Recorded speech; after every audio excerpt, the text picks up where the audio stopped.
we begin here. The morality of America's foreign policy.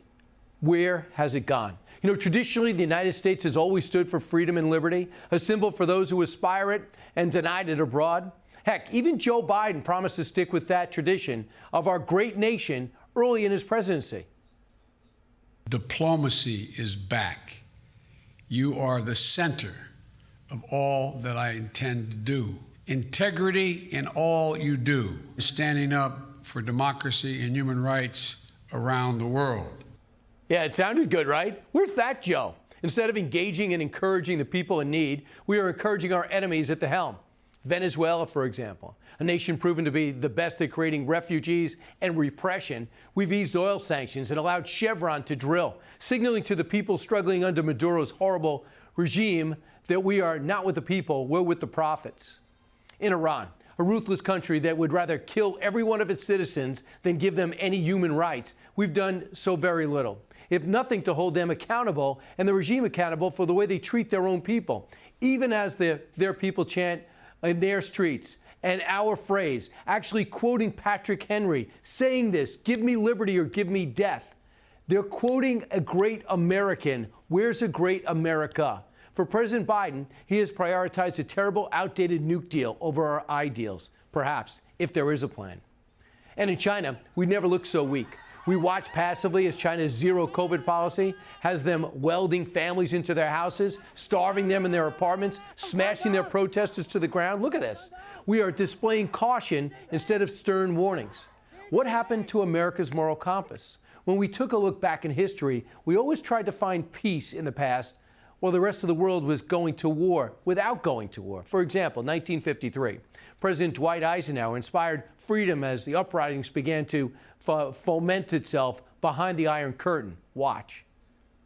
Occasional pages of history do record the faces of the great destroyers, but the whole book of history reveals mankind's never-ending quest for peace and mankind's God-given capacity to build. My country wants to be constructive, not destructive. It wants agreements, not wars. What happened to that guy? 1968, LBJ projected hope following the Soviets' military intervention into then Czechoslovakia, saying, quote, it's never too late to prevail, while still urging their communist allies to leave. In the name of mankind, he went on to say, hope for peace. I call on the Soviet Union and its associates to withdraw their troops from Czechoslovakia. All right, 1987, when the fight over the Berlin Wall was raging, Ronald Reagan expressed solidarity with freedom-seeking Eastern Europeans while still standing up to General Secretary of the Communist Party at that time, Mikhail Gorbachev. I address my remarks to you just as surely as to those standing here before me. For I join you, as I join your fellow countrymen in the West, in this firm, this unalterable belief, Es gibt nur ein Berlin. Mr. Gorbachev, tear down this wall. Wow. As a country, we always spoke out against what we felt was fundamentally wrong and always spoke in support of what we thought was fundamentally right. Standing for freedom and liberty even led to wars in Korea and Vietnam. Some say we overstepped there, but our goal was never to run a country, but allow the people of that nation to run their own country. I'm not saying we should overthrow governments, bomb nations, and start wars when we see oppression and abuse, but we should aspire to inspire liberty, freedom, and peace to the rest of the world like we once did.